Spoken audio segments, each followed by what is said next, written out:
Every single time when one of these precious little booklets from Kobold Press shows up on my doorstep, I read it cover to cover. I absolutely love it and then put it away and promise myself I'll do a video about it. Which never happened. So here we are. Hi there fellow roleplayers and game masters, my name is Mr. ttrpg and this is your go-to YouTube channel still for everything Kobold Press. And this weekend I'm actually going to playtest the lock mechanic from Kobold Press, from the Project Black Flag playtest material we've gotten from Kobold Press. But today I want to shed some light on these precious little booklets that I absolutely adore.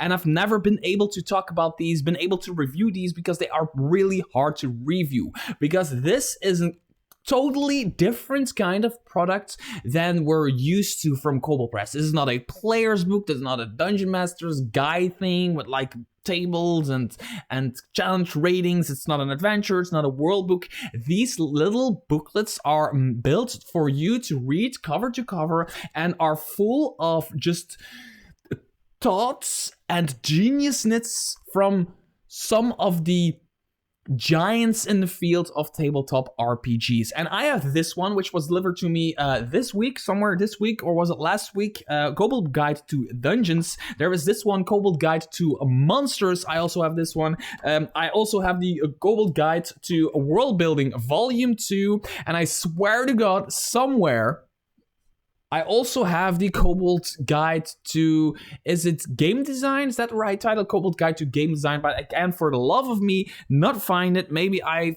borrowed it out to a friend, I don't know. So what I want to do with this is kind of quickly go over what you can expect from these little books, because I personally think they are some hidden gems in the Kobold Press space, because I don't see a lot of people talk about them on Facebook, on Twitter, wherever, on Discord. A lot of people have all the books by Kobold Press, but they don't really talk about this. So I think that is really, I don't think they deserve it, because I think they are really, really good if you are looking for this particular kind of book. And then I want to just take each one and point you to like one article in each of these books, just to give you an example of what you can expect. So what can you expect from these kinds of books? Let's take the Kobold Guide to Monsters just as an example. Classic monsters can get stale, and game masters often need to birth their own monstrosities to properly challenge players. But concepting, creating, and using monsters is no easy feat for any game master.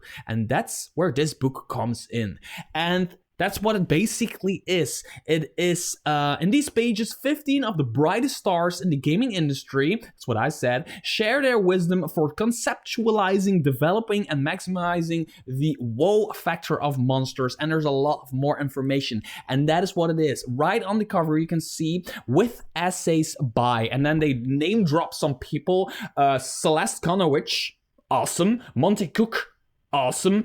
Crystal Fraser, Mike Shia, Steve Winter, awesome. And then there's a Wolfgang Bauer, I don't know who that is. But anyway, there's a lot of giants in the field who basically write an essay. So you get a book without art. But Mr. T, if there is no art in it, how am I supposed to read it?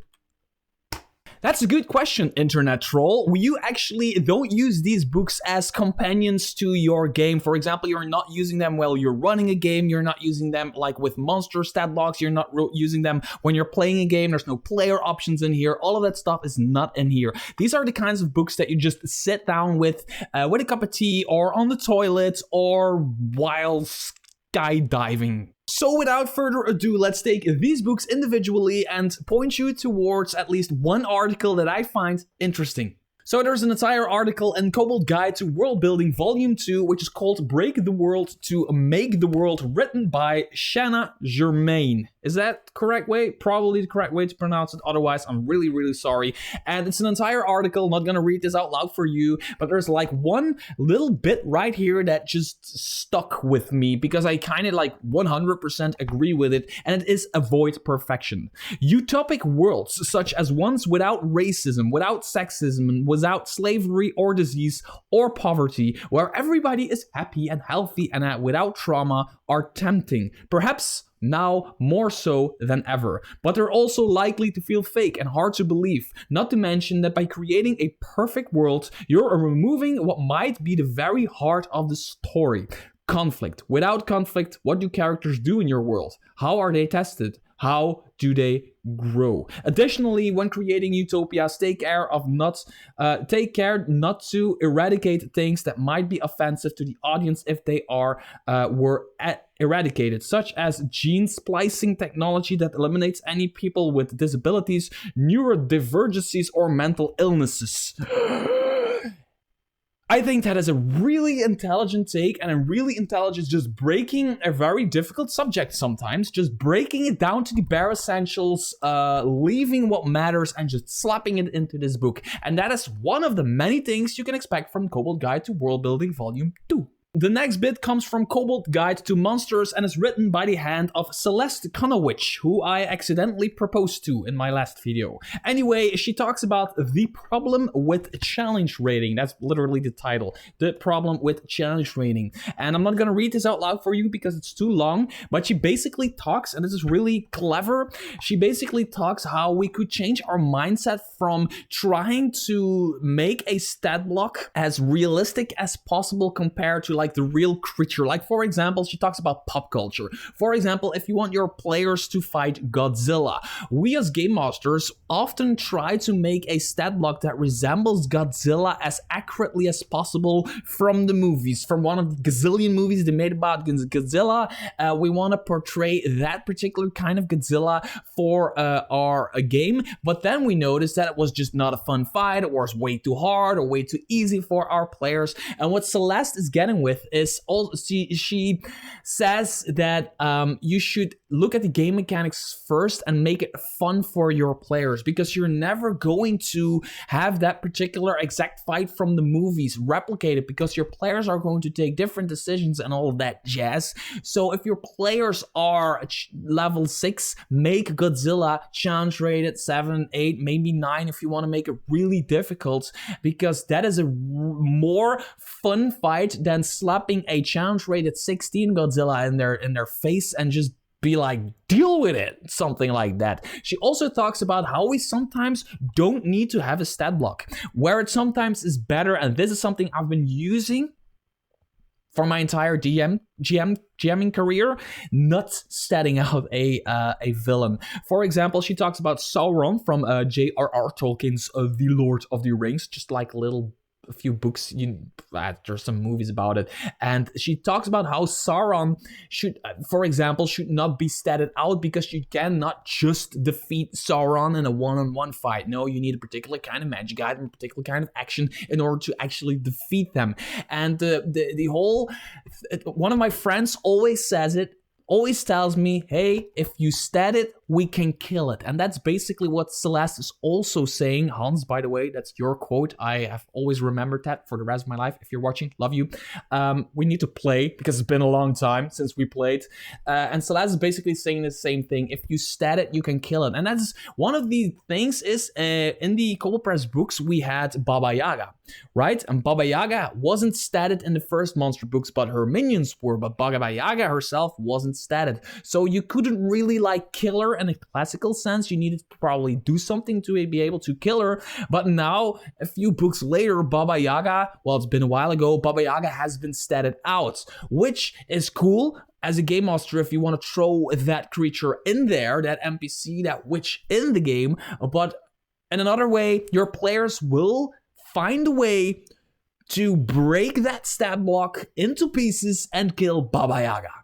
Straight up, with like a sword or a spike or something like that. Then there is an article in the Kobold Guide to Dungeons titled Beyond the Stairs by Wolfgang Bauer, making your dungeon vertical. And it is an entire article how you can add verticality to your dungeon to get your players excited to kind of go through the dungeon in a different way and kind of like explore other parts three-dimensionally of the dungeon. And he even provides an entire list of stuff you can add to your dungeon and why and how, like abyss, airshaft, balconies, beams, bridges, catapults, caverns, a cliff, elevators, floating platforms, handholds, ladders, mushrooms, all of that stuff. And one of the most interesting ones is a rope, just a random freaking rope. And I know, as from experience, I've been using the rope trick, so to speak, a lot. So this is very familiar for me.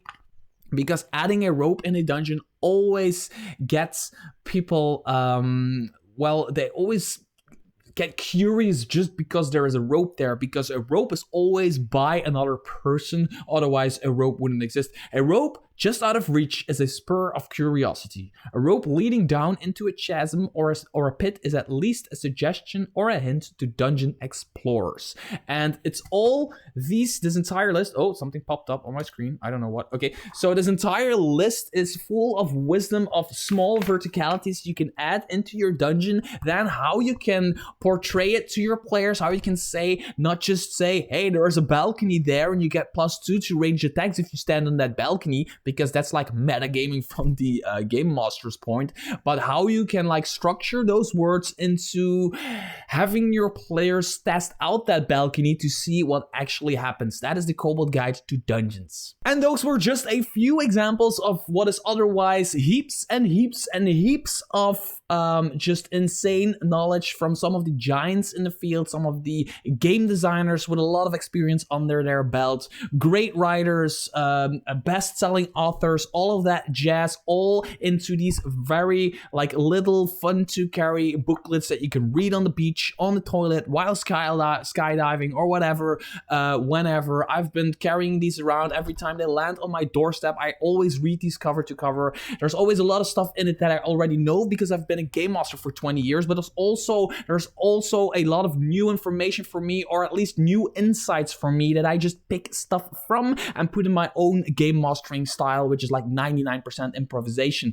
Now, if you are a newer game master, I think the value of these books is way, way higher. They will set you back, if I'm not lying, if I'm not mistaken, $20-ish, and each one of these, if you are a good newer game master, the value is, for me at least, absolutely insane, because I am always a fan of, like, when a new edition of D&D comes out, for example, reading the Dungeon Master Guide. So not the numbers, not the rules, but like actual how to GM a game. That's for me such important knowledge, and these are basically an extended Dungeon Master's Guides, completely extended and split up between different books. Until next video, bye bye.